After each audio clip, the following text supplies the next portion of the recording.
All right, Toronto Audiofest. This is my first time ever going to an audio show, so yeah, let's check this out. I'm not gonna vlog while I'm driving because that scares me.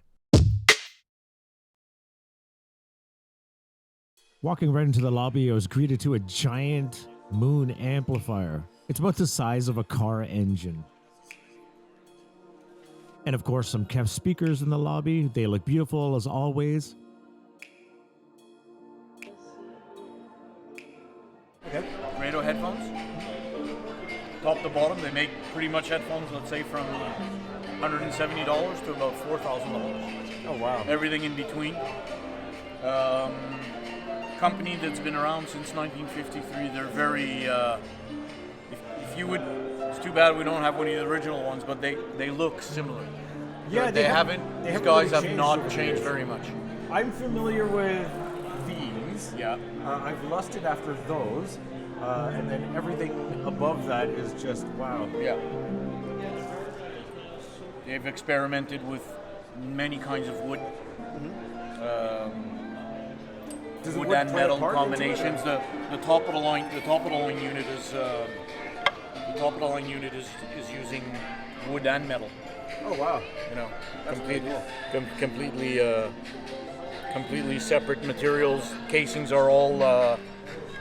They work a lot with resonance of the material, and of course the drivers are all brand new, upgraded drivers that they've been using. Are they all open? Yes, all open air. What's the thinking behind that versus closed? Is it? Look, I think it's like anything else. The closed stuff doesn't image as well unless you go into really high-priced stuff. But some people just want closed. Yeah. They don't want to be bothered by outside sound, or they don't want their. It's pretty hard to be riding on the subway and having this thing blasting beside you when you're not the one listening to the music. Cool. Okay. But open air is their thing. They do not produce closed. Awesome. Yep. Taking a listen to some top-of-the-line Grado headphones. Cool. Back into the lobby area. Some glass-encased speakers. I can only imagine how costly those were. Pardon the blown-out footage here. Lots of sun coming through the lobby. Tons and tons of headphones for sale.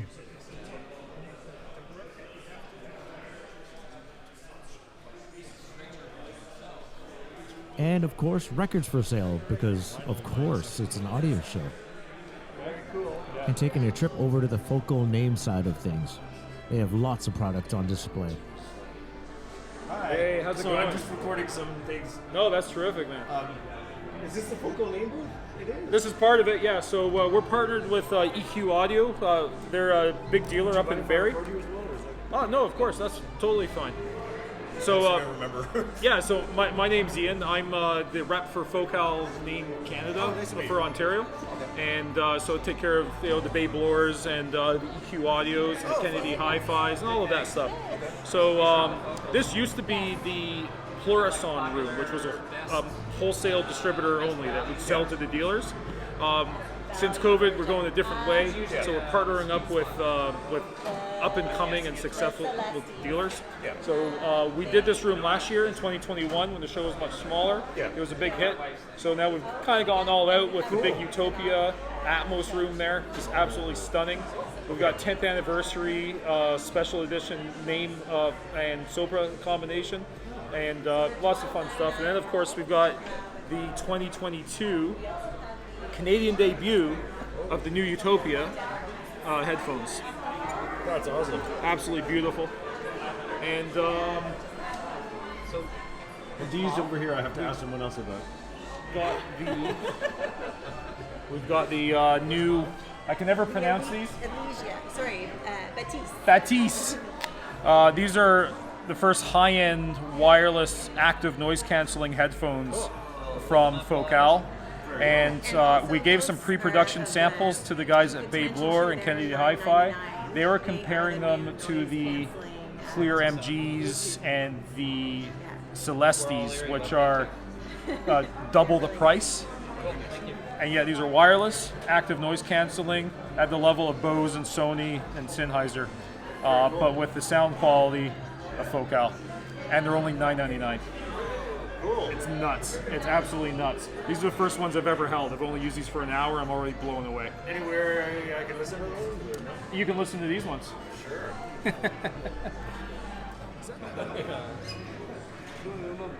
That on this as loud as possible. Photech. Does the volume turn up on these or on here? I think there's two. I haven't played with them enough to know. It's got to be a Let me thing. have a look. Let me take them off your head. Ah. Let's have a look. And some headphone amplifiers from SPL. These look amazing. I kind of wish there was actual amplifier versions of those. Into the Focal and name area. A new colorway for the name streamer thingies. It's an ash gray. There's a new line of speakers from Focal called Vestia. It's actually sandwiched between the Cora and the Ira series. Ira series. It actually kind of looks like a merging between those two lines, where it almost picks up design cues between both of them. Really nice wood finish on the outside too. Like absolutely gorgeous. Really like the way these look. Man, those floor standers look just, all the feels. A really simple, classic design. To be honest, I have a soft spot for those bookshelves. Now, if you missed this was pretty incredible. 7.0.4.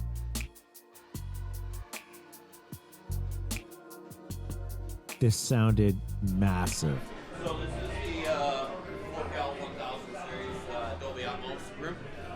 So with this is a 7.0.4 setup. So we do not have a dedicated LFE channel. Yeah. With it is that we have actually our subwoofers tied directly to the surround speakers or to the channels themselves. Okay. So with it is that by doing that, it makes it a full range speaker. Mm-hmm. The advantage of this is that we are now able to steer our low-end energy to any location within the room itself.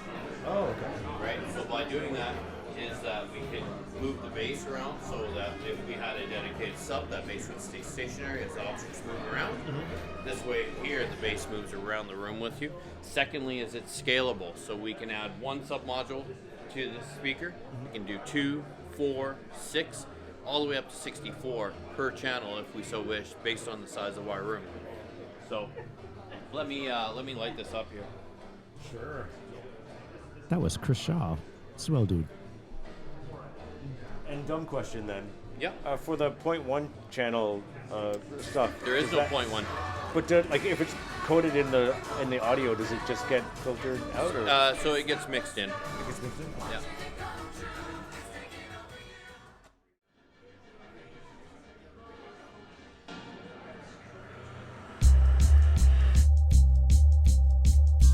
If you're wondering, they're about north of 100 grand US and 130 Canadian or so. Don't quote me. I think it nets out to something like $12,000 per unit. If you can afford it, it's totally worth it. Of course, I can't play any of the audio or any of the movie sound, so I don't want this video to get taken down.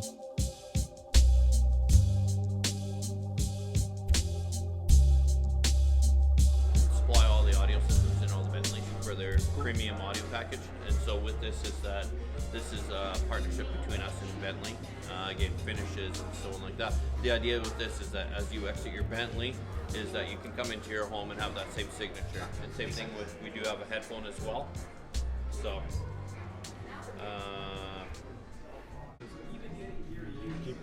so again, 300 watts with it is again, you have stereo left, stereo right with a single low-end driver with passive radiators. Again, all of the controls are built into the top here. So you gain proximity sensor on top. And again, with it is that we do all of our controls through here. And again, as I mentioned, volume control is just on the outside rig. And again, this is proprietary technology that we take from our, $400,000 statement amplifiers and bring it down right into our entry level. Cool. And then, of course, if you are a Star Wars fan, so That's awesome. So again, this has been a very, very popular model, especially for small spaces, kitchens, offices, bathrooms, something like that. And again, it sits on the network, so with it through the name proprietary app, is that we can control all of these units all through one app. Oh, wow. And we can also sync every single unit together, or we can sync multiple units together for different zones of audio. Oh, wow. Is there lag at all? Virtually none. So as an example, I'll go into the name app here. We'll go into my list. This brings up all the units here. So as an example, we'll click on the QB, and again you can see how fast it is for me to adjust. I was never a big fan of Name's traditional components, but these ones are gorgeous.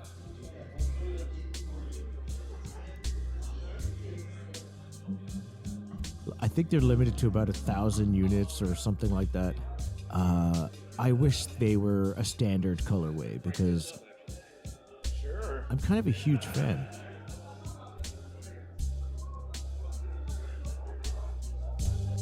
Into the Dali area. They have a ton of things. And my colleagues at Home Theater Secrets have reviewed a few of their speakers, and they speak nothing but good things about them. Can't wait to hear them myself.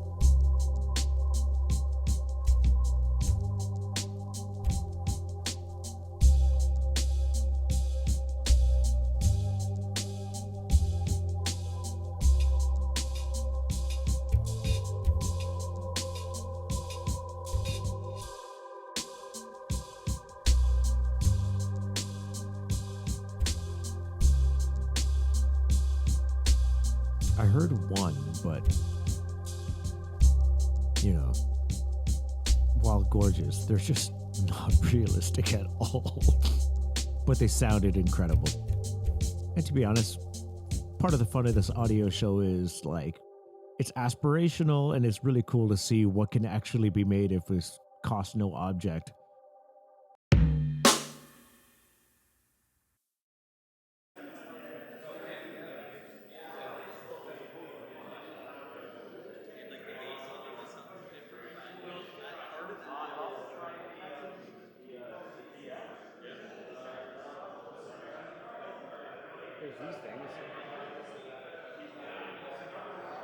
That spaceship-looking thing was a CD player.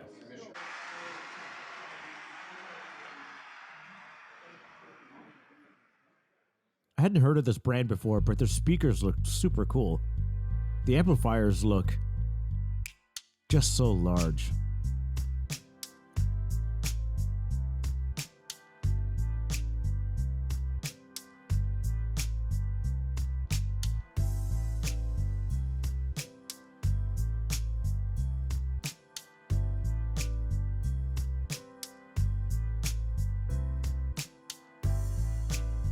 There's a projector room with a massive screen from JVC.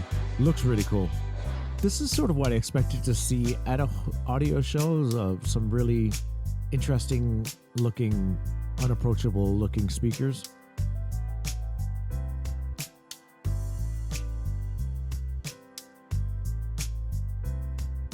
This room was just, oh.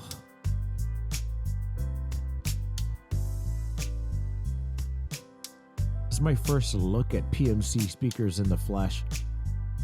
They look just amazing.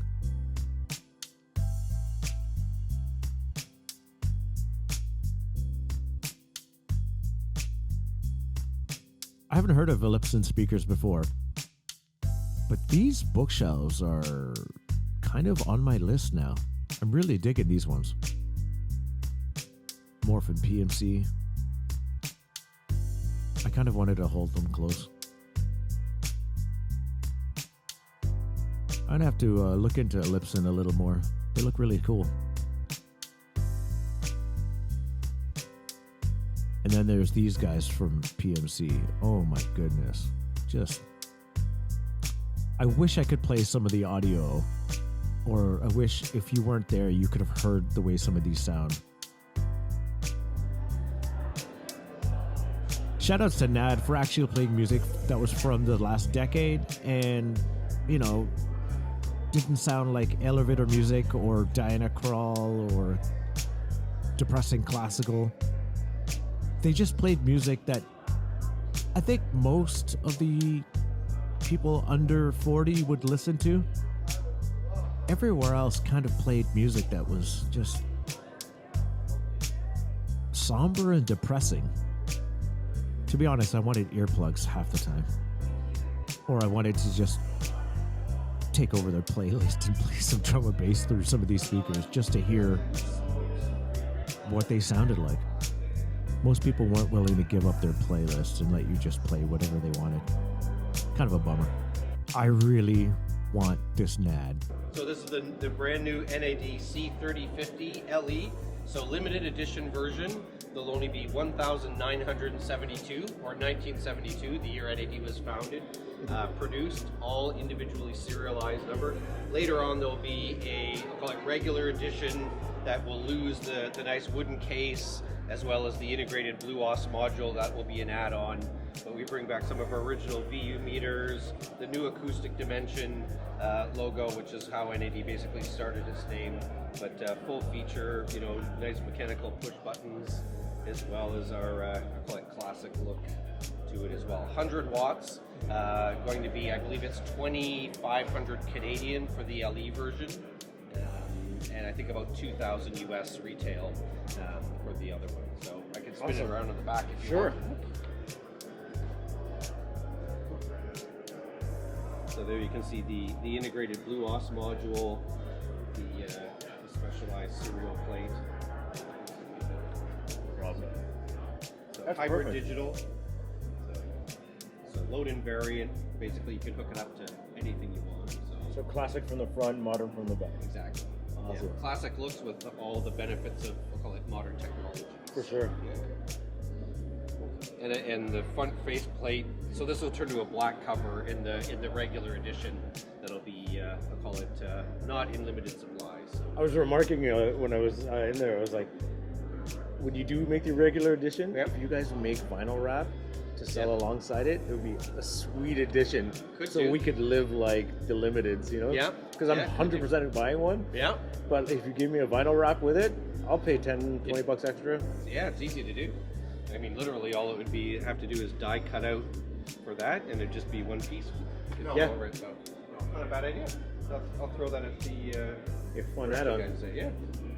Maybe do it in a slightly different look. Yeah, Do you it know, instead, so it's like a do little, a dark walnut or something that way. or like a dark ash or something like that. Could be really cool. Maybe. Yeah, that's a good idea actually. I'll throw it at them and see what they think. Tell them Tap sent you. All right. Here, Nad was playing London Grammar, Hey Now. It sounded incredible through the passives. Again, shoutouts for playing good music. In the flesh, I'm really digging the passives. I do wish the 8-inch driver wasn't a passive driver, though. I wish it was an active 8-inch driver and it was a 3-way speaker because I like me some bass. These were the Synchronicity speakers. I got to hear all 3 of them via the NAD M33 stack. The largest of the floor standards just sounds massive. More of my speed of affordability, the Alpha series from PSB.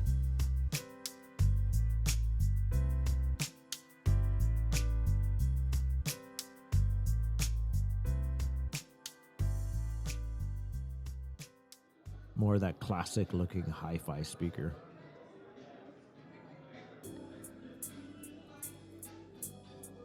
And then there was this room. I didn't have the guts to ask any really stupid questions in this room. Yeah, it was just a massive driver with a massive turntable and a massive stack of amplifiers and maybe the biggest tone arm I've ever seen.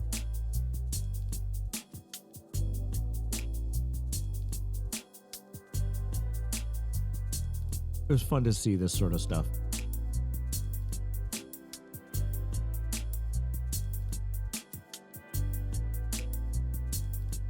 Okay, now back to PMC.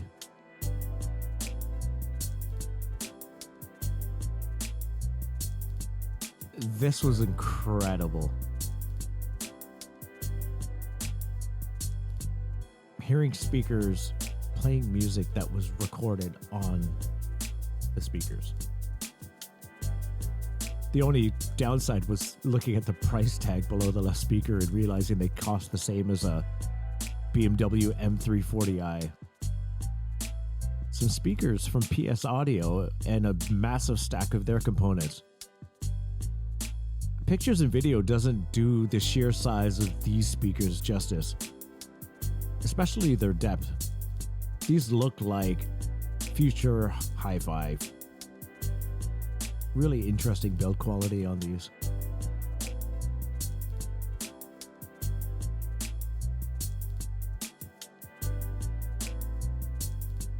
Again, another room playing more of that classic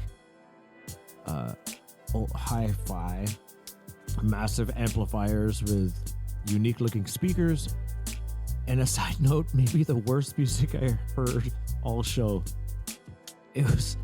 I almost want to just risk getting taken down off YouTube just so you can hear how awful the music was. And some glass encased turntables. Again, more of what I expected to see. Really unique.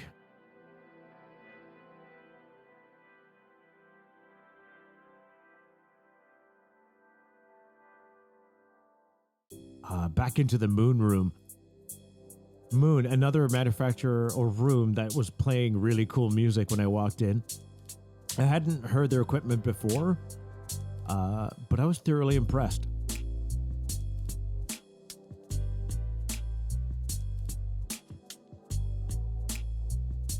Their amplifiers have a very classic, hi-fi looking design.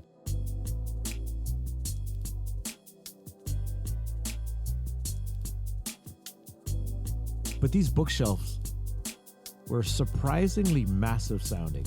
Like the amount of bass that was coming from them didn't almost make sense. Like I was looking around to see if there was a subwoofer anywhere, or maybe they just did a good job of hiding it.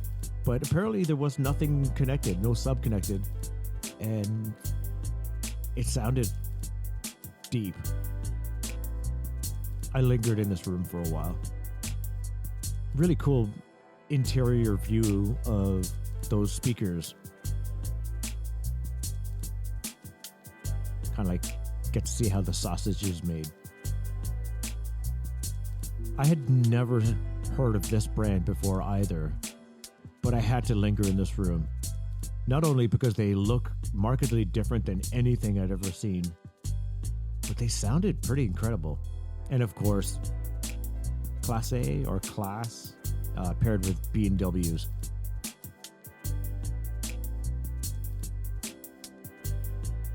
And you know, I had to stop in this room, the Marantz B&W room. The new industrial design of their components is just magical. I cannot wait to pick up one of those receivers. And the 700 series. It looks really good in person. This is one of those times where I think I prefer the black version of the new Marantz components over the gold. It's normally the other way around. Into the definitive technology room, they had the Demand series on display and featuring the D17 towers.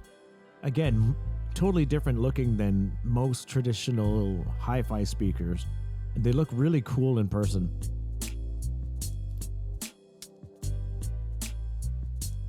Just too bad about that headboard, man.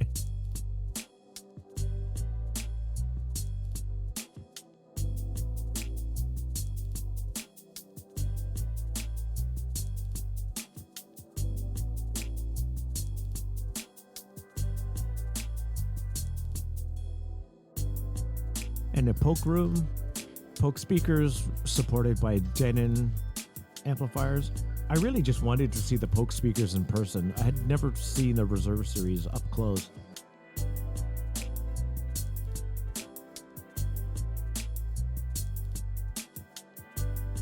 And in some of the rooms, they had these giant product sheet posters, which I totally want.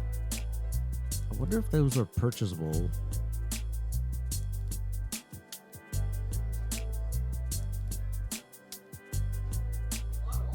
And Velodyne, paired with Mission speakers.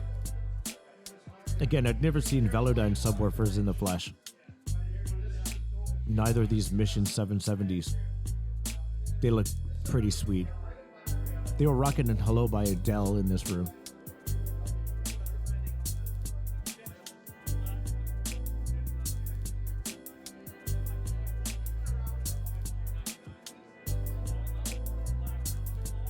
And the little Micro V next to my little hands. Some pretty cool speakers from Fine Audio paired with a crazy installation art piece of an amplifier. Taking a look at Arkham's updated industrial design, they look really good in person. Not so awesome in photos.